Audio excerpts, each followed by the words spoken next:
Spectrum हम देख रहे थे, हाइड्रोजन का स्पेक्ट्रम और उसमें एनर्जी लेवल किस तरीके से अपना एनर्जी आई थी। E n energy of nth orbit -13.6 Z by n का होल स्क्वायर इलेक्ट्रॉन वोल्ट पर एटम। ये था जब Z की वैल्यू 1 थी, मतलब हाइड्रोजन था, तो बेटा यहाँ पे किसी भी ऑर्बिट के अंदर आप एनर्जी निकालोगे -13.6 अपॉन 1/n का होल स्क्वायर इलेक्ट्रॉन वोल्ट पर एटम। एक एटम के अंदर एक एटम की एनर्जी है ये हो जाएगी। यहाँ पे मैंने मान लिया था न्यूक्लियस, और ये आपका n = 1 था, ये आपका n = 2 था, ये आपका n = 3 था, ये आपका n = 4, और ऐसे जाते जाते n = इनफाइनाइट था। n = 1 की एनर्जी -13.6 इलेक्ट्रॉन वोल्ट थी। इसकी जो एनर्जी थी ये यहाँ पे है, इसकी जो एनर्जी रहेगी वो आपकी, इसको क्या करोगे 4 से डिवाइड करोगे और आंसर निकालोगे -3.4 इलेक्ट्रॉन वोल्ट थी। यहाँ पे थर्ड ऑर्बिट की बात करूँगा मैं, 9 से डिवाइड करके निकालोगे, ठीक है, वो आपकी -1.51 आ जाएगी। यहाँ 16 से डिवाइड करोगे आप इसको, निकालोगे -0.85 या 4 इलेक्ट्रॉन वोल्ट। इनफाइनाइट पे जाके 0 हो जाएगा। आपको बताया था ये नेगेटिव एनर्जी बता रहा है जब इलेक्ट्रॉन फर्स्ट ऑर्बिट में होता है। फर्स्ट ऑर्बिट मतलब ये न्यूक्लियस पहला सर्कल, ये दूसरा, ये आपका थर्ड, ये आपका फोर्थ, और ये आपका इनफाइनाइट। ठीक है, नेगेटिव जितना ज़्यादा उतना ज़्यादा अट्रैक्शन है, मतलब इलेक्ट्रॉन सबसे ज़्यादा अट्रैक्शन है, ये बात तो हम भी जानते हैं। जो सबसे पास में होगा उसमें सबसे ज़्यादा अट्रैक्शन होगा। तो यह नेगेटिव साइन क्या इंडिकेट करता है? नेगेटिव साइन इंडिकेट कर रहा है there are attraction between the electron and the nucleus, between electron and the nucleus, nucleus के बीच में और इलेक्ट्रॉन के बीच में आपका अट्रैक्शन ये आपको बता रहा है। ठीक है, अब हम बात करते हैं अट्रैक्शन क्या होता जा रहा है, आपका कम होता जा रहा है। अट्रैक्शन क्या होता जा रहा है? कम होता जा रहा है।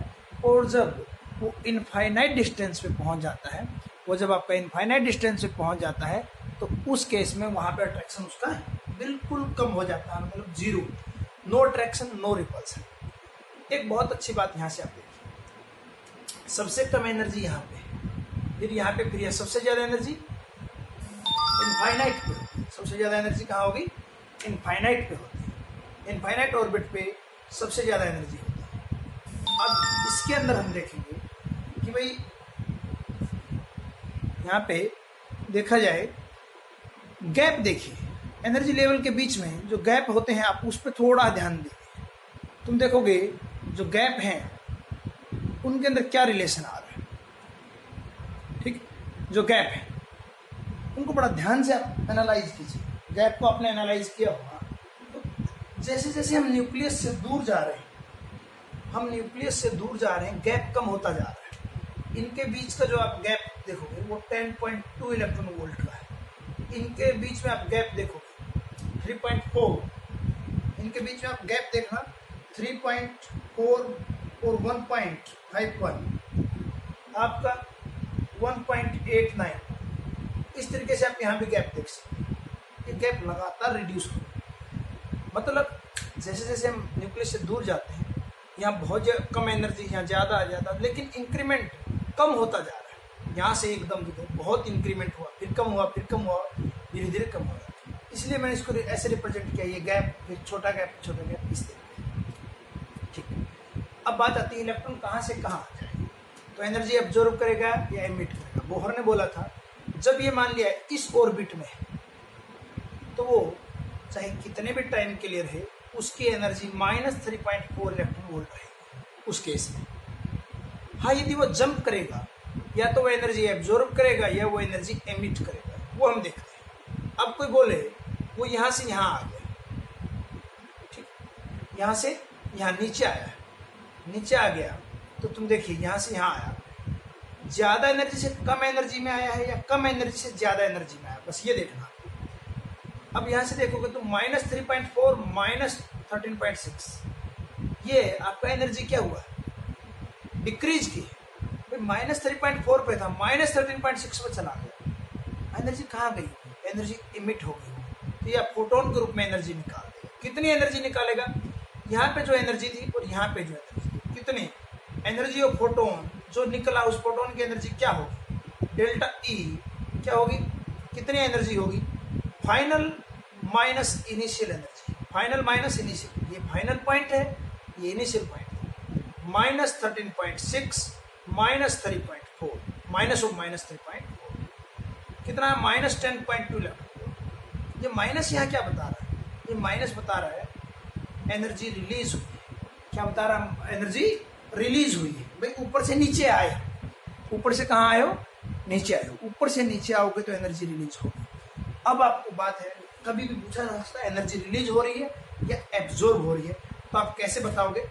आप ये देखोगे इलेक्ट्रॉन हायर स्टेट से लोअर में आ रहा है या लोअर से हायर में जा रहा है।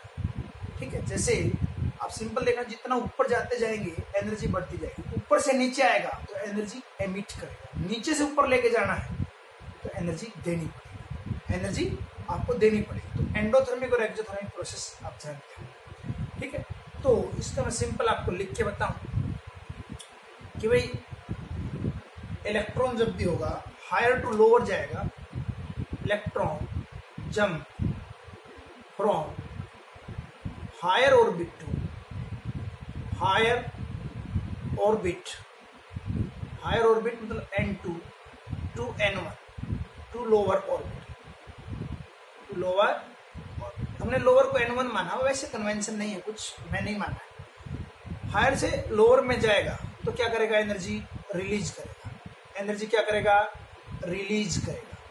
और electron jump from lower orbit, lower orbit नीचे है, लोअर ऑर्बिट कम एनर्जी में है, उससे ज्यादा एनर्जी में जाना है तो higher orbit, higher orbit N2 में गया तो एनर्जी क्या करेगा, एब्जॉर्ब करेगा। क्या करेगा, एनर्जी एब्जॉर्ब, मतलब N2 ग्रेटर देन N1 है। अब नीचे से ऊपर जा रहा है या ऊपर से नीचे आ रहा है, ये आपको चीजें देखनी है और वहां से आपको बताना एनर्जी कितनी रिलीज हो। ठीक है, किसी ऑर्बिट N1 में मैं एनर्जी निकालता हूं, N1 ऑर्बिट, ठीक, E1 इनिशियल स्टेट को 1 मान रहे हैं, फाइनल को 2 मान रहे हैं। E1 में एनर्जी कितनी होगी, -13.6, कोई भी नई चीज नहीं, ध्यान से देखना, -13.6 Z बाई N1 का होल स्क्वायर इलेक्ट्रॉन वोल्ट पर एटम। बहुत बढ़िया, बिल्कुल सही। मैं बात करूं E2 फाइनल स्टेट की, E2 -13.6 Z बाई N2 का स्क्वायर इलेक्ट्रॉन वोल्ट पर एटम। ये अब एनर्जी का चेंज कितना हुआ, डेल्टा E क्या होता है, हमेशा कभी भी डेल्टा लेते हैं final minus initial, final minus initial, -13.6 Z by N2 का square minus of -13.6 Z by N1 का स्क्वायर। ठीक है, ये Z को 13.6 को तो कॉमन ले लो, ठीक है, माइनस ये तो प्लस हो जाएगा, इसको मैं एक और स्टेप लिख ही लेता हूं, -13.6 Z स्क्वायर बाई N2 का square plus 13.6 Z square upon N1 square. ठीक है भाई, ये क्या किया, 13.6 को -13.6 को कॉमन ले लिया मैंने, क्योंकि शुरू से -13.6 कॉमन कर रहे हैं, -13.6 और Z स्क्वायर को कॉमन ले लिया।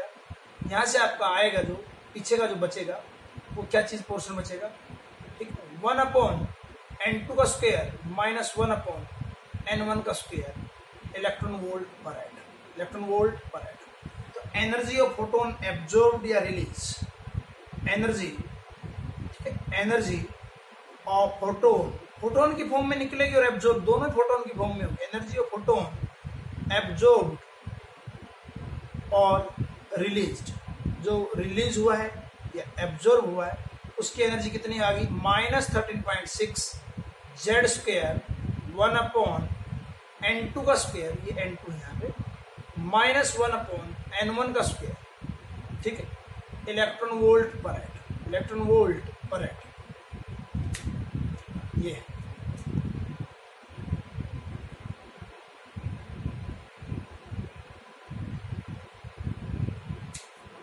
-13.6 जेड स्क्वायर। जेड क्या है हम लिख लें, फॉर्मूला ये है, आपको यही लगाना, ये पूरा आपको लगाना नहीं है कभी भी, ये आपको मैंने बताया, कोई नई चीज़ नहीं सिखाई। आपको ये बोल दिया जाए पहले एनर्जी 3 थी, अब एनर्जी 10 है, गैप बताइए, तो 10 - 3 कर दोगे, सेम यही किया है, कुछ भी इसमें अलग नहीं है, final minus initial. And Z क्या है यहाँ पे, एटॉमिक नंबर है, तो आपको क्वेश्चन कैसे मिलेगा, बोलेगा हाइड्रोजन एटम है, तो आपको हाइड्रोजन एटम बोलते ही जेड दे दिया। बोलेगा फर्स्ट ऑर्बिट से इलेक्ट्रॉन ने जंप कर लिया फिफ्थ ऑर्बिट पे, फर्स्ट ऑर्बिट से फिफ्थ ऑर्बिट जहां इनिशियली था, N1 क्या है, इनिशियल ऑर्बिट, क्या है, इनिशियल ऑर्बिट, N2 क्या है, फाइनल ऑर्बिट, फाइनल ऑर्बिट। अब बच्चे को दिक्कत क्या आती है काफी जगह, ठीक है, कि ये N2 आगे लेना है या N1 आगे लेना है, लेना तो स्क्वायर है, इसमें तो डाउट नहीं हो, क्योंकि एनर्जी है तो एनर्जी का फॉर्मूला Z/N का होल स्क्वायर होता है। यदि कोई बच्चा गलती से N1 आगे लिखा है, N2 पीछे लिखा है, तो भी कोई प्रॉब्लम नहीं, कोई प्रॉब्लम नहीं है। यदि मान लिया एनर्जी नेगेटिव में आई है, एनर्जी नेगेटिव में आई है, इसका मतलब क्या होता है भाई, फाइनल एनर्जी कम है, इनिशियल एनर्जी ज्यादा है। जैसे मैं बोलूँ 7 जूल थी और फाइनल 3 जूल थी, क्या आएगा, 3 - 7 4, माइनस का 4, जब माइनस आ रहा है उसका मतलब फाइनल क्या है, कम है, तो मतलब एक्जोथर्मिक प्रोसेस है, एनर्जी का नेगेटिव आना एक्जोथर्मिक प्रोसेस है। इसका मतलब कहाँ से कहाँ इलेक्ट्रॉन जा रहा है, देखिए रिलीज कब हो रही है, जब हायर ऑर्बिट से लोअर ऑर्बिट में जा रहा है तो रिलीज हो रही है।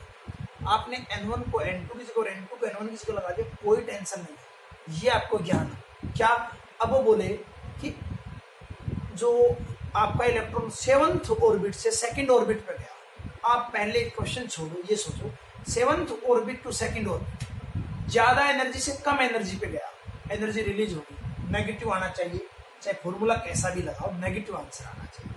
अब यहाँ 7th लिखोगे 7th का स्क्वायर, यहाँ 2 का स्क्वायर लिखोगे, देखोगे नेगेटिव ही आएगा।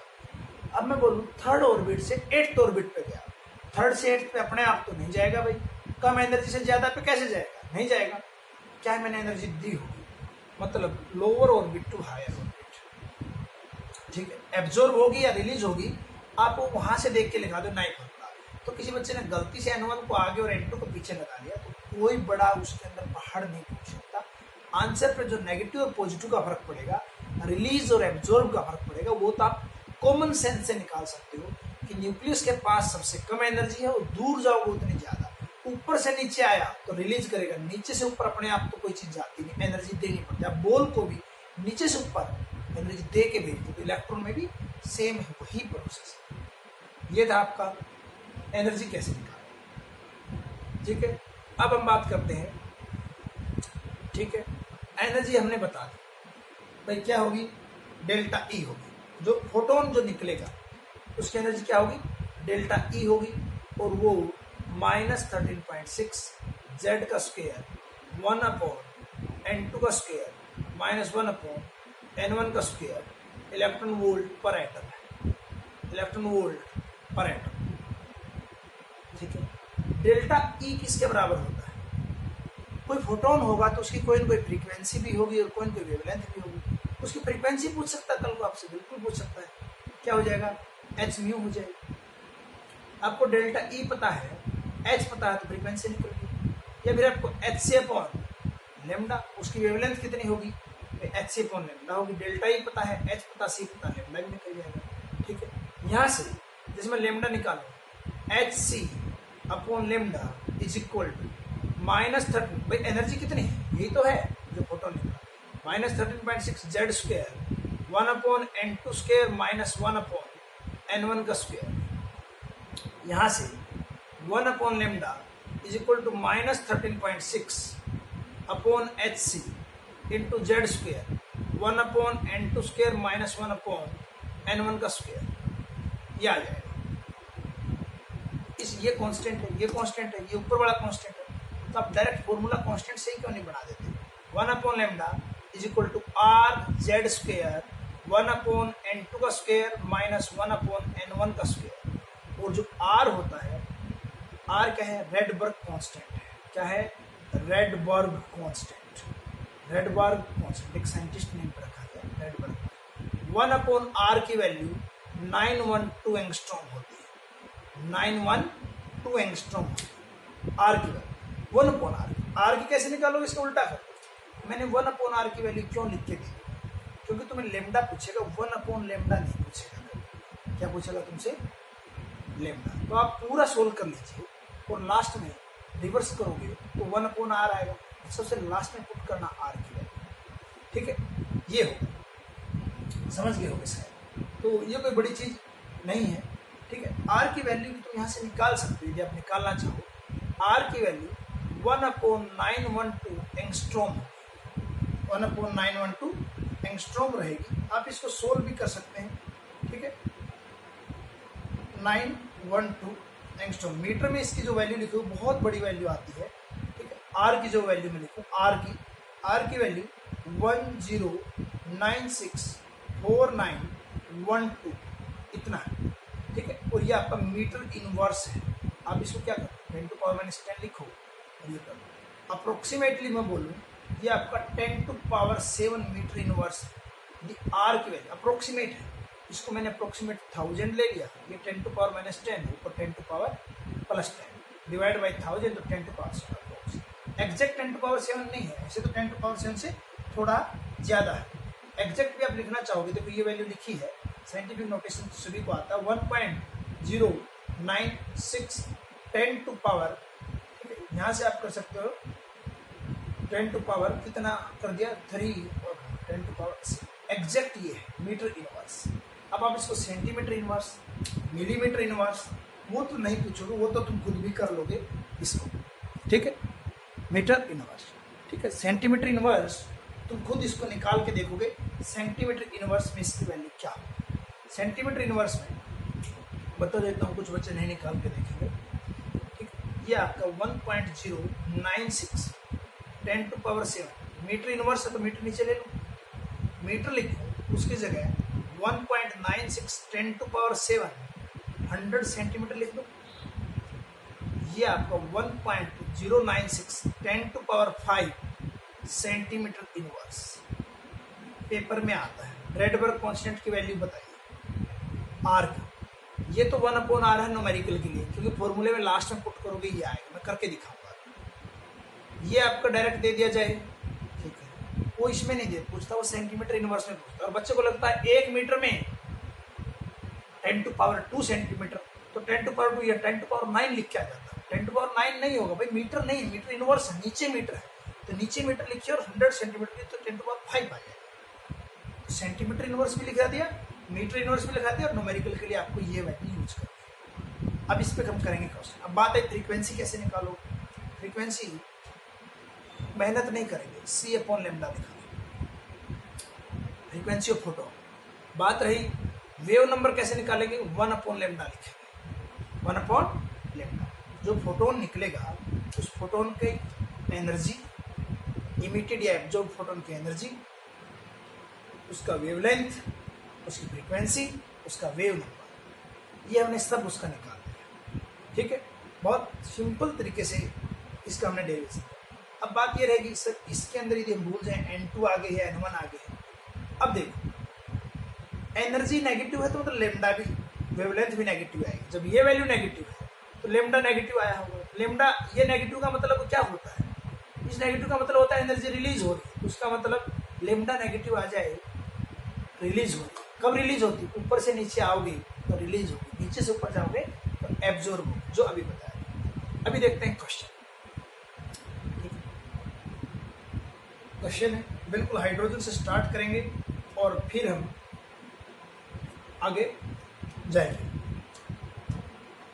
पहला question, find the energy, wavelength, wave number and frequency of emitted photon when electron jump from orbit 5 to 1 in hydrogen atom. Hydrogen atom के अंदर आपका इलेक्ट्रॉन 5th ऑर्बिट से 1st ऑर्बिट में गया। पहली बात तो इसने बोल दिया इमिटेड, ऑलरेडी दे दिया कि एनर्जी रिलीज हुई। यदि नहीं देता तो आप खुद मान देखते 5th से 1st ज्यादा से कम तो एनर्जी रिलीज करेगा। फॉर्मूला N2 आगे ले लिए, N1 आगे ले लिए, फर्क पड़ना नहीं है, अब समझ गए। एनर्जी कैसे निकालोगे? -13.6 जेड स्क्वायर, फॉर्मूला लिख के करें क्वेश्चन, थोड़ा टाइम जरूर लगेगा लेकिन बहुत अच्छी बात होती है फॉर्मूला लगा के क्वेश्चन करना। आपको फॉर्मूला याद करने का यही तरीका है। अब इसमें देखिए जेड क्या है। पहला क्वेश्चन, एक एक चीज ध्यान से सुनिए। जेड 1 है, कैसे पता चला? हाइड्रोजन एटम था। N2 कितना है? N2 फाइनली इलेक्ट्रॉन कहाँ गया? 1 पे गया।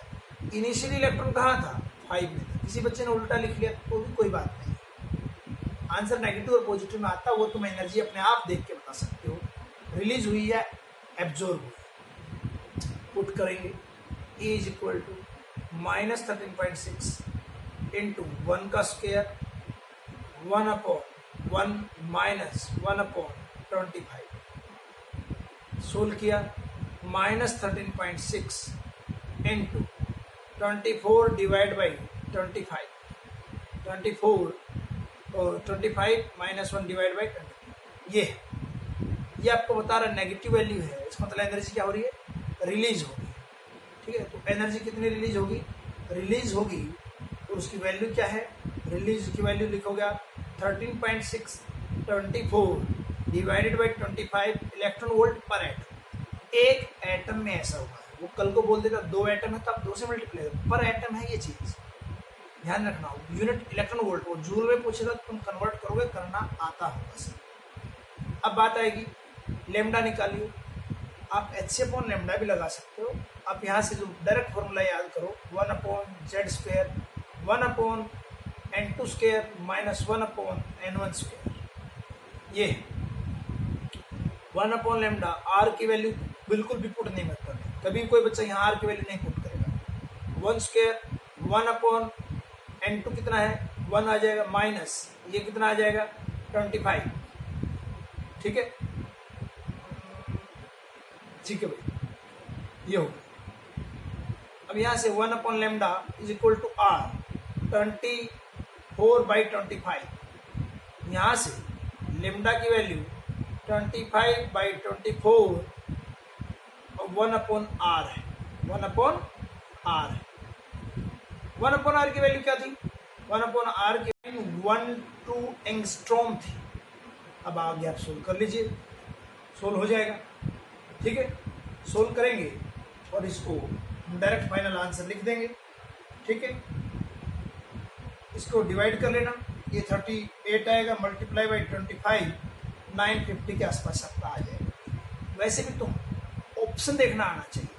अब देखिए ये तो 912 है, ये वैल्यू 1 से छोटी है या बड़ी है? 25/24 1 से थोड़ा बड़ा होगा। 1 से थोड़े से बड़े से मल्टीप्लाई करोगे तो 912 को थोड़ा बढ़ा दो, पास वाला ऑप्शन देख लेना। कभी भी कम्पिटिटिव एग्जाम में आपको ऐसे नहीं मिलेगा कि 949 949 950 951 952, नहीं, बहुत दूर दूर मिलेगा। एक मिलेगा 912 से नीचे, एक मिलेगा 912, एक 912 से थोड़ा ऊपर और एक बहुत ज्यादा, तो थोड़ा ऊपर वाला आंसर। फ्रीक्वेंसी कोई पूछे, फ्रीक्वेंसी इज c/λ, सी जानते हो, लेमडा निकल गया। वेव नंबर पूछे 1/λ, ये है। अब देखिए इस पर और कोई क्वेश्चन बढ़ ही नहीं सकता। ठीक है, हाइड्रोजन के बजाय एटम बदल देगा, एटम बदल देगा तो जेड का भी वैल्यू आएगा, जेड का स्क्वायर। और क्या चेंज करेगा? ऑर्बिट के नंबर चेंज कर सकता है, उसके अलावा इसमें कोई भी चेंज नहीं हो सकता। इसका मतलब जब हाइड्रोजन, जब हम वो पढ़ रहे हैं एनर्जी लेवल के बारे में बात करें तो उसमें और कोई क्वेश्चन बनता नहीं। ठीक है, ये है। अब हम थ्योरेटिकल पॉइंट कुछ पढ़ते हैं इसके अंदर। थ्योरेटिकल पॉइंट काफी इंपॉर्टेंट इसमें हो गया। अब हम दोबारा हाइड्रोजन एटम का ही पढ़ रहे हैं। हाइड्रोजन एटम, ठीक, हाइड्रोजन एटम की हम बात करें। हाइड्रोजन एटम में क्या चीज है? हाइड्रोजन एटम में एक आपका न्यूक्लियस है और एक n=1 था, थोड़ा यहाँ से बना देता हूँ। एक आपका n=1 है, n=2 है, n=3 है, n=4 है और यहाँ पे n=इनफाइनाइट। हाइड्रोजन के लिए एनर्जी की वैल्यू याद होंगी सभी को, नहीं है तो आप फटाफट निकाल सकते हैं। -13.6 -3.4 -1.51 -1.51 भाई 13.6 था, ठीक है, तो 0.85 कैलकुलेशन तुम्हारी तेज हुई होगी, बच्चों की कैलकुलेशन काफ़ी अच्छी होती है, जल्दी जल्दी कैलकुलेट कर देंगे। ये है। अब देखिए इनका जो गैप है, एग्जैक्ट गैप की बात करें, ये आपका 10.2 है, 10.2 इलेक्ट्रॉन वोल्ट है, ठीक है भाई। आपके फर्स्ट का और सेकंड का जो गैप मैं कैलकुलेटर से कैलकुलेट करके बताऊं आपको एग्जैक्ट, -1.51, ये आपका जो गैप है ये आपका 1.89 है। इनका गैप मैं निकाल के बताऊं आपको, फर्स्ट और थर्ड का 13.6 और 1.51, ये आपका 12.09। सिर्फ समझा रहा हूँ, आपको प्लस माइनस नहीं सिखा रहा। अब जो इलेक्ट्रॉन होता है, ये इलेक्ट्रॉन मान लिया यहाँ पे है, इलेक्ट्रॉन कहाँ पे है, यहाँ पे है, ठीक है, यहाँ पे आपका इलेक्ट्रॉन है, यहाँ पे इलेक्ट्रॉन है और तुमने क्या किया, एनर्जी दे दी इसको। एनर्जी दोगे तो ये जंप करेगा, ठीक है। मैंने इसको एनर्जी दे दी 10.2 इलेक्ट्रॉन वोल्ट, 10.2, तो इलेक्ट्रॉन यहाँ से भागता हुआ यहाँ पहुँच जाएगा। सही बात है। 10.2 में भाई कहाँ पहुँचा, आपका फर्स्ट से सेकंड में पहुँच जाएगा। फर्स्ट से कहाँ पहुँचेगा, सेकंड के अंदर, ठीक है। अब मान लिया मैंने क्या किया, अब एनर्जी मैंने यहाँ से ये भागता हुआ यहाँ पहुँचा। जब मैंने एनर्जी इसको 12.09 दी, ये यहाँ से यहाँ पहुँच गया। अब किसी का मन करे, सर मैंने मान लिया एनर्जी इसको 10.4 इलेक्ट्रॉन वोल्ट दे दी, कितने दी, 10.4, क्या करेगा, नो चेंज। ये इलेक्ट्रॉन आपकी एनर्जी लेगा ही नहीं, आपने दी, ये रिफ्लेक्ट कर देगा सारे के सारे एनर्जी। तो आपको फिक्स जो गैप है उसके बराबर है, वो एनर्जी देनी पड़ेगी। आप 10.2 दोगे तो यहाँ जाएगा, 12.09 दोगे यहाँ जाएगा। किसी का मन सर 10.4 दे दी तो कुछ नहीं करेगा, सब 10.2 लेके यहाँ जाए और कुछ काइनेटिक एनर्जी इंक्रीज कर लेना है, ऐसा नहीं।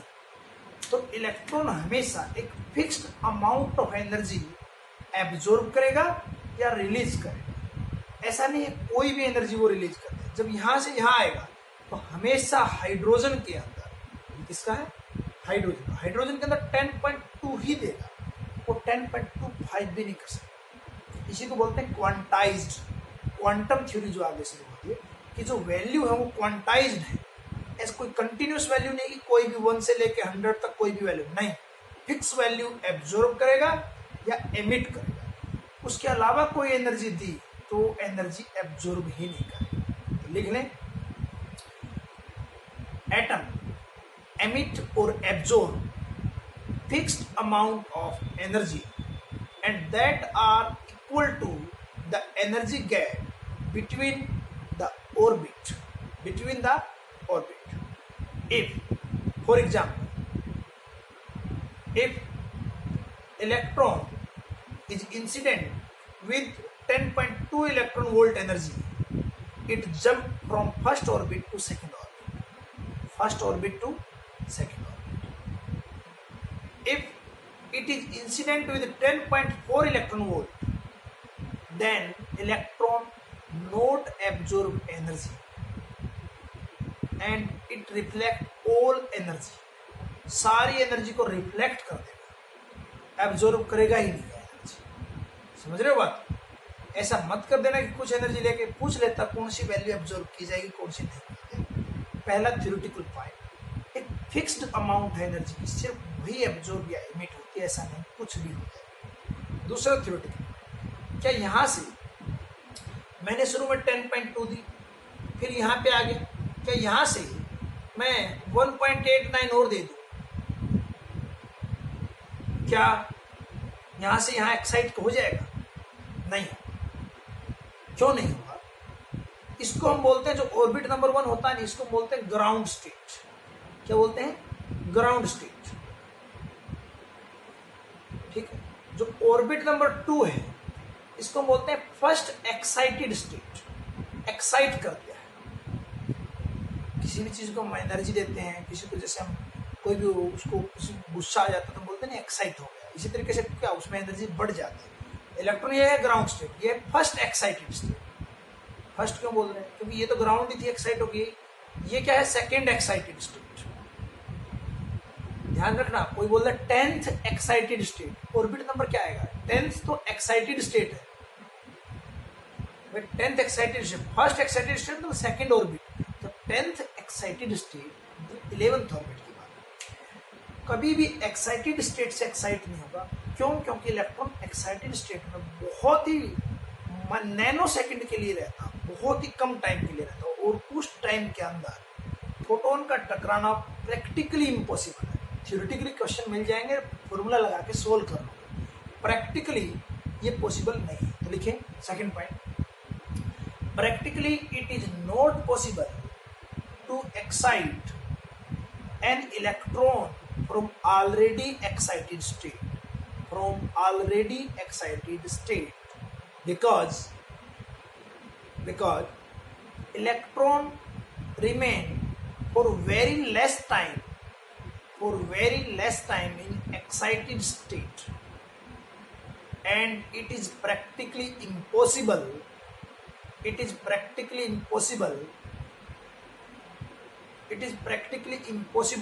the collision will occur between photon and excited electron. Practically impossible होता है, ऐसा कभी प्रैक्टिकली ऑब्जर्व नहीं होता है। थ्योरेटिकली न्यूमेरिकल मिल जाएंगे, आप कर सकते हैं, कभी भी एक्साइटेड स्टेट से एक्साइट नहीं करते। बात रहेगी इनफाइनाइट ऑर्बिट पे एनर्जी कितनी है? 0 एनर्जी। इनफाइनाइट ऑर्बिट पे कोई टोटल एनर्जी पूछे तो कितना है? 0 है। काइनेटिक पूछे तो कितना है? 0 है। पोटेंशियल पूछे तो कितना? पोटेंशियल भी 0 है। 2 टाइम ऑफ काइनेटिक होती है, 0 हो गया। अब मैं यहां से एनर्जी दूं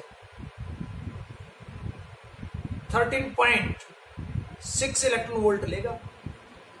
हाँ, 13 बार यहां गया, इसको बोलते हैं फ्री स्टेट। यहां पे आपका इलेक्ट्रॉन फ्री है, यहां पे फ्री नहीं, ये बाउंडेड। ये नेगेटिव बता रहा कि बाउंडेड मतलब अट्रैक्शन है। हाँ, फ्री स्टेट के बाद आप उसको कोई भी एनर्जी दे सकते हैं। फ्री स्टेट के बाद उसको आप कोई भी एनर्जी दे सकते हो। भाई आप 13.6, ठीक है, आप 13.61 भी दे सकते हो, 13.62, 13.63। क्यों? अब ये आपके ऑर्बिट में नहीं रहा, 13.6 में ये फ्री हो गया। अब उसके बाद तो ये क्या होगा? इलेक्ट्रॉन बाहर निकलना शुरू हो जाएगा, फोटो इलेक्ट्रिक इफेक्ट ऑब्जर्व हो जाएगा। कौन सा इफेक्ट? Photo electric effect. कौन सा? फोटो इलेक्ट्रिक इफेक्ट हो जाएगा। समझ के बाद लिख लें, in hydrogen atom when we incident the photon of 13.6 electron volt, it becomes free, and after that it can absorb any energy. उसके बाद ये कोई भी एनर्जी लेने को तैयार है। क्यों? क्योंकि अब ये ऑर्बिट में नहीं रहा, ये ऑर्बिट से बाहर हो गया। ऑर्बिट से क्या हो गया? ये बाहर हुआ है, ऑर्बिट से बाहर हो गया है। तो अब तो ये बाहर का एक फ्री इलेक्ट्रॉन है। फ्री इलेक्ट्रॉन को तो आप कितनी भी एनर्जी दे सकते हैं। फ्री इलेक्ट्रॉन को आप क्या है? कितनी भी एनर्जी दे सकते हैं। ठीक है, when an energy of incident photon is more then 13.6 electron volt, in case of hydrogen, the electron absorb the energy and becomes free. 13.6 electron volt is used as the work function, is used as the work function, and the remaining energy is present in the form of kinetic energy, in the form of kinetic energy. अब मैं तुम्हें बोल दूं कि मैंने 15.6 electron volt दे दिया hydrogen के atom में, भैया हाइड्रोजन के लिए बना रहे हो, नहीं तो एनर्जी भी तो बदल दी जाएगी। पर 15.6 आपने दिया था, 13.6 तो ले गए, 0 पे आ गया। अब क्या होगा, 13.6 तो आपका यही खा गया, यहां से यहां बची हुई एनर्जी, काइनेटिक एनर्जी कितनी हो जाएगी आपका 2 electron volt kinetic energy. 2 electron volt क्या हो जाएगा, काइनेटिक एनर्जी। ये था, समझ गए हो? बहुत सिंपल ही चीजें हैं भाई। क्यों नहीं ले रहा है हाइड्रोजन? कोई भी एटम के केस में आप एनर्जी का लेवल लिख लोगे। हाइड्रोजन का तो अपना होता है सिलेबस में, मैंने करा दिया। ये हीलियम के लिए भी लिख सकते हो, किसी के लिए भी आप लिख सकते हो, ठीक है। ये था। तो कितनी एनर्जी आप दोगे, जो गैप होगा उसके बराबर दोगे, उससे ज्यादा दोगे तो वो एनर्जी लेगा नहीं। उसका वेवलेंथ और उसकी एनर्जी, वेव नंबर, वो सब आपको डिफाइन करना सिखा दिया गया है, ठीक है। आपको सारी चीजें वो सिखा दी गई है। अब उससे ज्यादा एनर्जी आप दोगे जितने वो फ्री होने के लिए लेता है, उसके बाद वो फोटो इलेक्ट्रिक इफेक्ट दिखाना शुरू कर देगा। फोटो इलेक्ट्रिक इफेक्ट आपको दिखाना शुरू कर देगा, ठीक है। अब हम एक बात कर रहे हैं आयोनाइजेशन एनर्जी। अब हम एक टॉपिक पढ़ रहे हैं ionization energy. Ionization energy, ionization energy क्या है? आयन तो समझते हो। Ionization energy, ionization energy I dot E in Bohr model. अभी आपको बताया था n=1 हाइड्रोजन एटम ले रहा हूं, कोई और एटम होगा तो बस क्या है Z² साथ में आएगा। n=2, n=इनफाइनाइट। यहाँ एनर्जी 0 है, यहाँ एनर्जी -13.6 है। यहां से इलेक्ट्रॉन को यहां लेके जाना है, ठीक है। ग्राउंड स्टेट से इलेक्ट्रॉन को इनफाइनाइट स्टेट बोलते हैं, या फ्री स्टेट तक ले जाने के लिए जो एनर्जी है उसको बोलते हैं आयोनाइजेशन। तो लिख लें, हमेशा पॉजिटिव में होगी क्योंकि नीचे से ऊपर जा रहे हो। देखिए, it is the energy required, it is the energy required, it is the energy required to excite the electron from ground state to free state, ground state to free state, ground state to free state, इसको बोलते हैं ionisation. Ground state को underline कर लें, पहले orbit से excite करोगे तो ही नाम आयोनाइजेशन एनर्जी है। तो ही नाम क्या है, आयोनाइजेशन एनर्जी।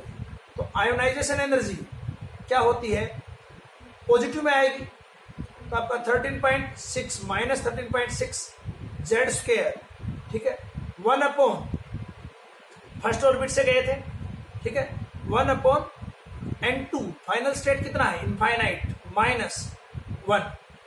फर्स्ट से जाओगे, हमेशा फर्स्ट से जाना है, ये बात ध्यान रखना। ये आपका कितना हो जाएगा, 0। तो इस कितना आ गया, 13.6 Z² इलेक्ट्रॉन वोल्ट पर एटम। मैं फिर बोल रहा हूँ, एक एटम, वो कल को बोल दे 20 एटम के लिए आयोनाइजेशन एनर्जी बताइए। एक एटम का फॉर्मूला 20 से आप मल्टीप्लाई कर लोगे। आयोनाइजेशन एनर्जी का फॉर्मूला ये है। एन कहाँ चला गया भाई, एन हमें पता था, n1 पता था, n2 पता था, n2 इनफाइनाइट, n1 एक होता है excitation energy. Excitation energy, energy required to excite the electron from any excited state to free state, from any excited state to free state। मतलब n2 की वैल्यू तो इनफाइनाइट लेनी है, ठीक है, समझ रहे हो। एक्साइटेशन नहीं, सॉरी गलती है, सेपरेशन एनर्जी। एक्साइटेशन एनर्जी तो किसी ऑर्बिट से किसी में भी जा रहे तो भी एक्साइट कर ही रहे। सेपरेशन एनर्जी, सेपरेट कर रहे हो आप, separation energy, energy required to excite the electron from any excited state to free state। n1 कुछ भी हो सकता है, 1 को छोड़ के 1 आ जाएगा तो आयोनाइजेशन नाम रख देंगे। बात आएगी, थोड़ी देर पहले तो बताया था ऑलरेडी एक्साइटेड को एक्साइट नहीं करेंगे। हाँ, प्रैक्टिकली नहीं पॉसिबल है, लेकिन थ्योरेटिकली तो है ही। तो separation energy S dot E कैसे लिखोगे? H dot E 13.6 Z square upon N1 square. यहाँ इनफाइनाइट पुट करूंगा, यहाँ N1 पुट करूंगा, ठीक है। N1 क्या है? एनी एक्साइटेड, एनी ऑर्बिट, कोई भी ऑर्बिट नंबर वो आपको बोलेगा कि थर्ड ऑर्बिट से फ्री कर दिया हमने उसको, ठीक है, ये आ जाए, ठीक। इफ एनर्जी ऑफ फोटोन जो तुमने डाला है, एनर्जी ऑफ इंसिडेंट फोटोन लिखने, if energy of incident photon is more than ionization energy, then remaining energy is present in kinetic energy. Remaining energy is present in the form of kinetic energy. किसकी form में रहेगी? Kinetic energy की form में रहेगी, बाकी की जो बची हुई है। अब मैं देखिए आपको एक सिंपल एग्जांपल से समझाता हूँ, बहुत सिंपल से। आपको मान लिया मैंने ले लिया हीलियम प्लस, ये बात ध्यान रखना, Bohr model single electron species के लिए लगता है। आप इस चैप्टर में तो सिंगल पे लगाते हो, लेकिन आगे आप किसी पे भी लगाना शुरू कर देते हो, लेकिन फिर भी आप आदत में डालोगे तो ये find the ionization energy. Question है पहला, find the ionization energy. Ionization energy का मतलब अंडरस्टैंडिंग होनी चाहिए कॉन्सेप्ट कि ऑर्बिट 1 से ऑर्बिट इनफाइनाइट तक ले गया, फॉर्मूला भी डायरेक्ट आपको पता हो। कैसे आएगा फॉर्मूला? बेटा प्रैक्टिस से आएगा। जेड का स्क्वायर 4 हो गया, आप लिखोगे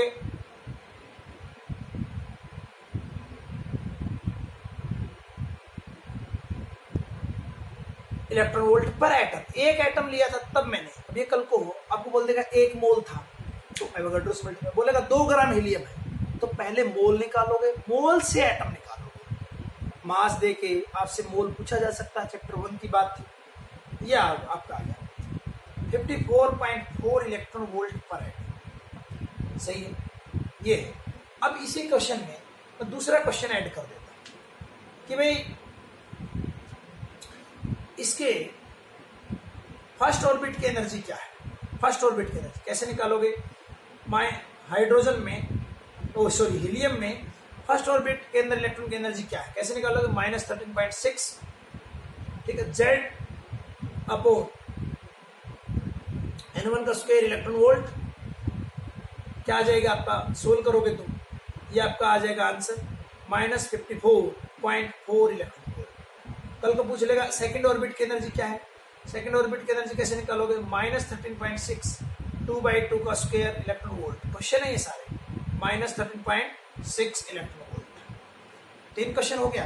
आयोनाइजेशन एनर्जी बता दिया आपने, फर्स्ट में होता तो क्या एनर्जी होती, सेकंड में होता तो आपकी क्या एनर्जी होती, ये है, ठीक है।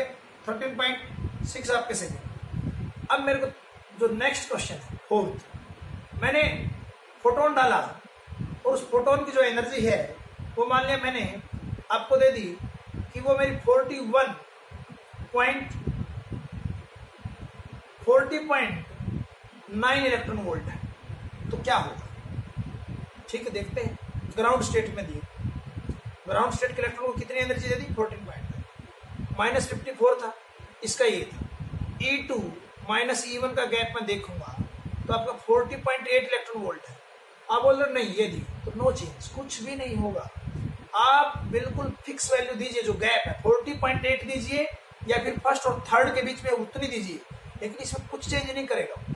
अब आपको बोल दिया जाए मैंने जो फोटोन था, जो फोटोन डाला उसको 60 इलेक्ट्रॉन वोल्ट दिया था, हाँ 60 इलेक्ट्रॉन वोल्ट दिया था। भाई फ्री होने के लिए फ्री हो गया, जब आपके ऑर्बिट से निकल ही गया तो क्या फिक्स और क्या बिना फिक्स। 54 तो किसमें यूज किया? आयोनाइजेशन में। कितना? 54.6। रिमेनिंग किस में रहेगी? काइनेटिक में रहेगी। रिमेनिंग किस में रहेगी? Kinetic energy. काइनेटिक एनर्जी आ जाएगी कितनी? 60 - 54.4 that is equal to 5.6 electron volt पर एटम। एक एटम के लिए मैं बात कर रहा हूँ, जो इलेक्ट्रॉन निकला है यहाँ इलेक्ट्रॉन आ जाएगा पर इलेक्ट्रॉन, एक इलेक्ट्रॉन के लिए। तो ये आपका कंप्लीट था प्रोसेस। इसमें हमने क्या सीखा है तुम समझ गए होगे कि सिंपल तरीके से हमने न्यूमेरिकल करने सीखे, क्या एनर्जी लेगा क्या होगा। अब आपको वेलोसिटी पूछ सकता है, किसी में रेडियस पूछ सकता है, क्या क्या चीजें, कितना भी वैरायटी होंगी वो सारी वैरायटी आपको करा दी गई है। हर टाइप की वैरायटी इसमें हो जाएगी। तो आप अच्छे से न्यूमेरिकल करें जितना ज़्यादा हो सके, और प्रैक्टिस करोगे तो ये फॉर्मूले याद हो जाएंगे। वैरायटी और भी ज़्यादा हो सकती है, आप न्यूमेरिकल कीजिए, जितना ज़्यादा न्यूमेरिकल होगा उतना कॉन्सेप्ट